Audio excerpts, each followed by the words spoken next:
A todos. Muito obrigado, Rui Rio, por me ter convidado para estar aqui. É uma honra para mim. Devo dizer que tenho apreciado o trabalho deste Conselho Estratégico Nacional e admito que seja um dos bons momentos na história do PSD o trabalho que está a ser feito. Cumprimento, portanto, o Presidente David Justino, não sei se está aqui, não é assim? Cumprimento todos e todas, senhoras e senhores, e vou, então, falar de algumas coisas que me preocupam. Sobre esta citação que Roseta fez, devo dizer-lhe que, na circunstância, repetiria tal e qual essa afirmação. Acho que, na circunstância, Vítor Gaspar foi um excelente Ministro das Finanças para executar o programa que, em grande parte, não era dele, era da Troika. Estávamos sob tutela externa. É preciso ter bem presente para fazermos também um bom juízo sobre o que foi, nessa altura, a atuação do Ministro das Finanças. Foi preciso ter um Ministro competente para dialogar com a Troika. A posteriori, poderemos reconhecer que a política de austeridade poderia ter sido algo diferente no seu doseamento, no seu tempo, na sua intensidade. Na altura, eu próprio terei alertado para alguns desses aspectos e terei alertado também para o problema da dívida pública. Sugeria em 2012 que Portugal deveria fazer a renegociação honrada da dívida pública, que era insuportável, é insuportável. A renegociação honrada da dívida não era deixar de pagar a dívida, pelo contrário, honraríamos a dívida, teríamos um prazo mais longo e taxas de juros mais baixas, o que estava ao alcance da Europa conceder-nos e nós conquistarmos, porque grande parte da dívida pública, se bem se recordam, foi substituída por nova dívida vinda da Troika, que permitiu pagar dívida antiga. Isso tem a ver, naturalmente, com a sua citação de Vítor Gaspar.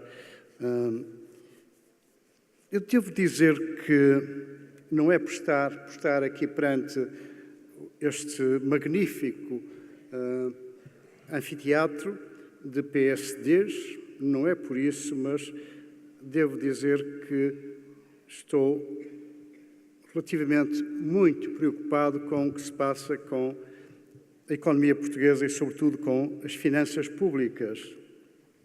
Eu acho que todos devemos prestar atenção aos relatórios do Conselho de Finanças Públicas e um relatório que está para chegar da OCDE sobre Portugal, vai ser apresentado nesta semana que entra.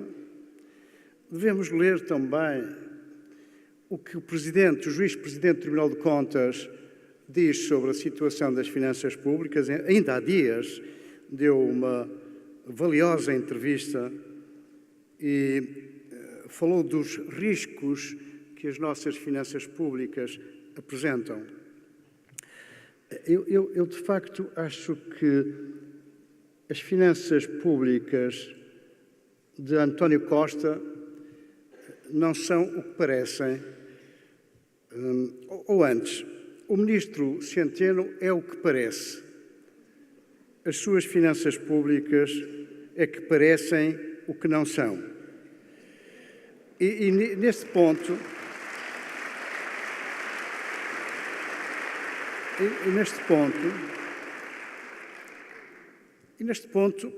gostei muito de ouvir o meu amigo Daniel Bessa a falar das vacas que voam.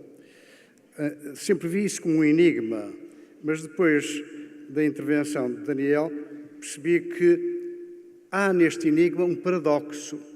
as vacas de António Costa, quanto mais pesadas, mais voam.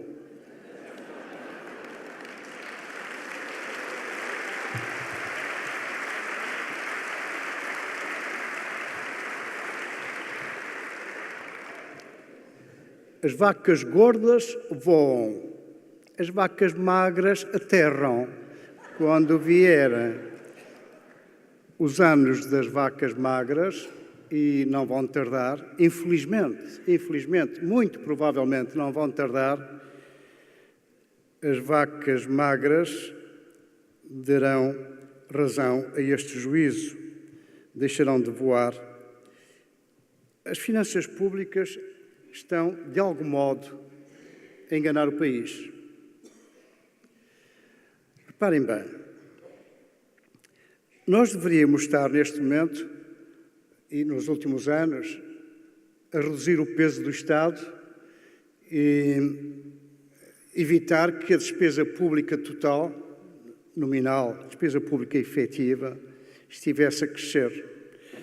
A despesa pública total anda agora nos 90 mil milhões de euros. O nível é claramente excessivo para a economia portuguesa, claramente excessivo. Aliás, como sabem, a carga fiscal é pesada, não deve ser a carga fiscal só que deve merecer a nossa atenção, é a carga fiscal um pouco elaborada, olhando para o produto per capita de Portugal em paridade de poderes de compra, para compararmos com os outros países da Europa, e aí temos um outro indicador, que é o esforço fiscal. E o esforço fiscal coloca Portugal numa das piores posições da Europa, isto é, com maior esforço exigido às empresas e às famílias. Com este esforço fiscal, que nos retira competitividade, que nos retira também competitividade fiscal, para atrair investimento e para atrair os nossos trabalhadores e os nossos empresários e os nossos investidores, não é possível continuar com esse nível de despesa pública total. 90 mil milhões de euros. Ainda por cima, não é só o nível, é a composição dessa despesa.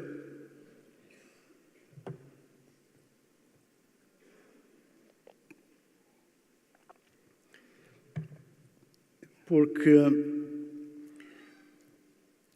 é despesa corrente a maioria esmagadora da despesa pública. Agora estão 85 mil milhões de euros apontados para 2019. E, portanto, para despesas de investimento, despesas de capital e formação bruta de capital fixo da parte do setor público, ficam apenas 6 mil milhões de euros. Isto vem na sequência de vários anos em que o investimento público tem andado pelas ruas da amargura.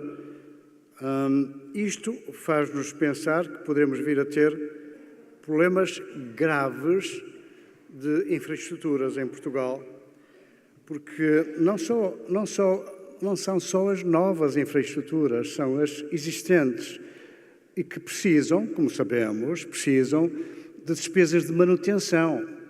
As despesas de manutenção frequente são despesas correntes, mas as despesas de grande manutenção, de grande reparação, são despesas de investimento que não estão a ser feitas. E se um dia tivermos uma tragédia em infraestruturas em Portugal, todos lamentaremos e será provavelmente consequência desta despesa pública que temos. A despesa estrutural, como sabem, pegamos na despesa pública, damos um tratamento, pomos em percentagem não do produto efetivo, mas do chamado produto potencial, que é uma criação que os economistas arranjaram. Não é observável o produto potencial, mas é útil para mostrar o que, em tendência deveria acontecer para uma economia estar no bom caminho. Pois a despesa pública estrutural,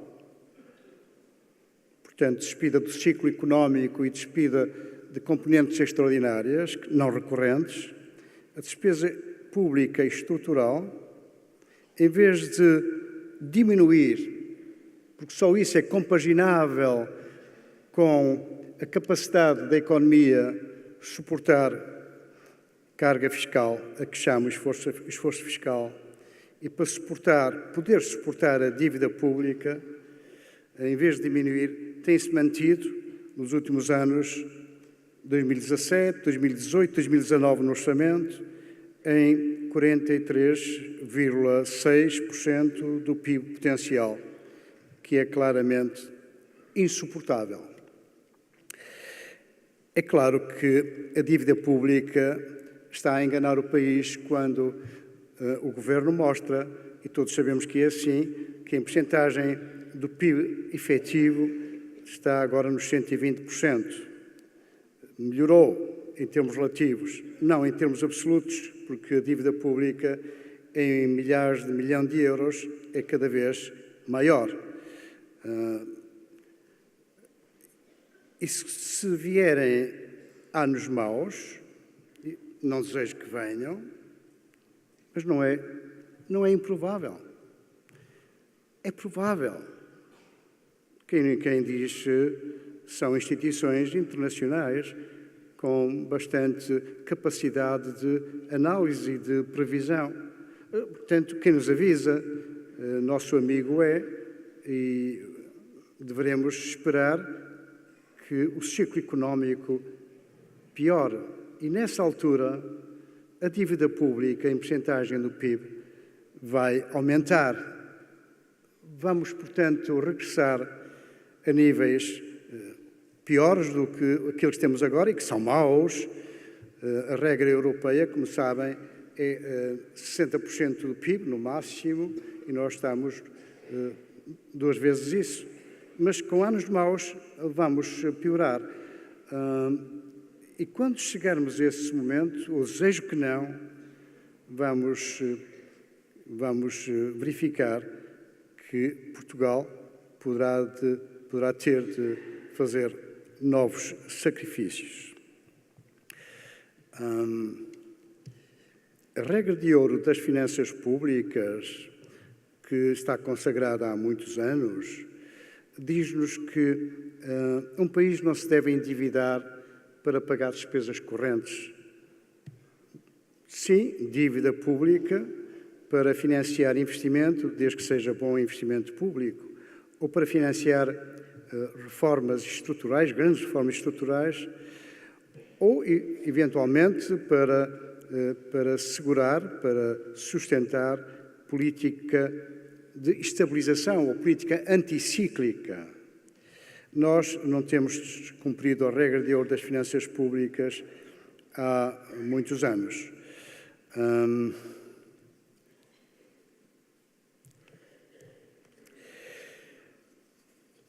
Eu terminaria dizendo uma palavra sobre a social-democracia e sobre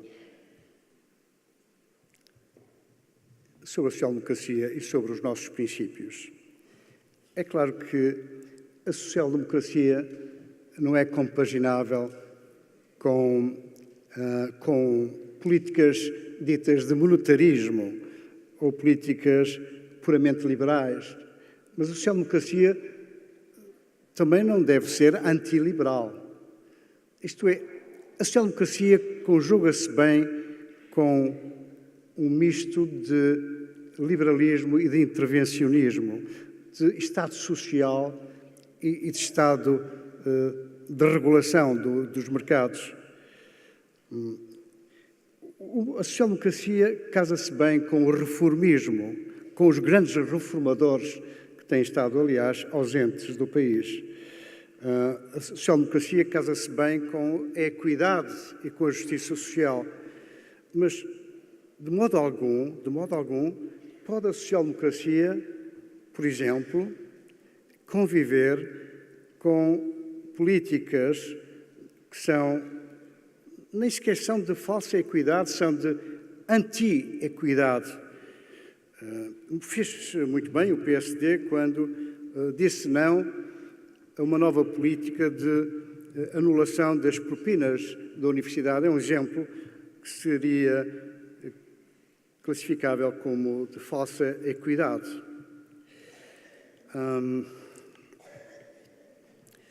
A social-democracia acho que está muito bem entregue a Rui Rio. Rui Rio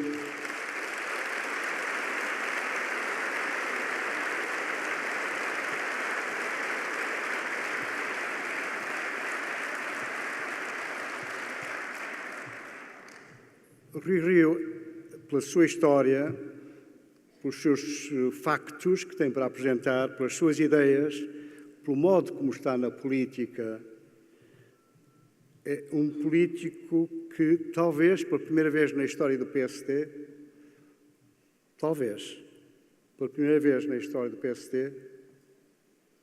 marque uma grande, profunda, densa diferença relativamente ao que é a prática política e partidária em Portugal.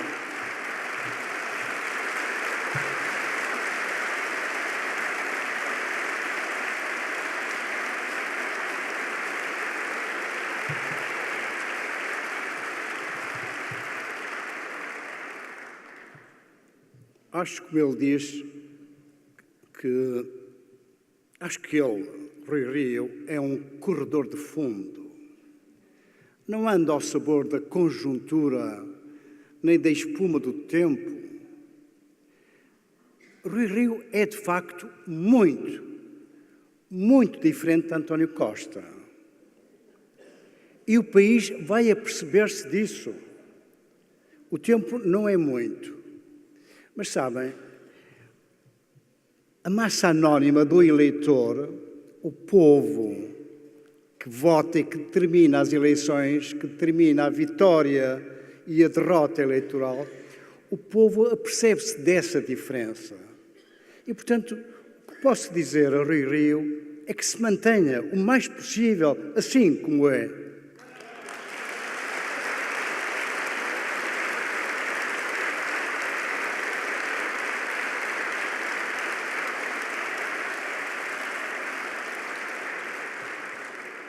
Porque o povo, aquele que vota e que anonimamente determina o resultado das eleições, não somos nós, os elitistas e as elites e os bem-pensantes e aqueles que discursam de vez em quando como eu.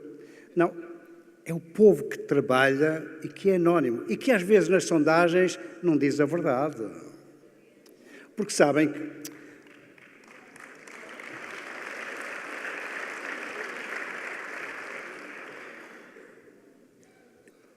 eu ensinava aos meus alunos de estatística, na inferência estatística, claro que as amostras têm de ser, a amostragem tem de ser cientificamente representativa.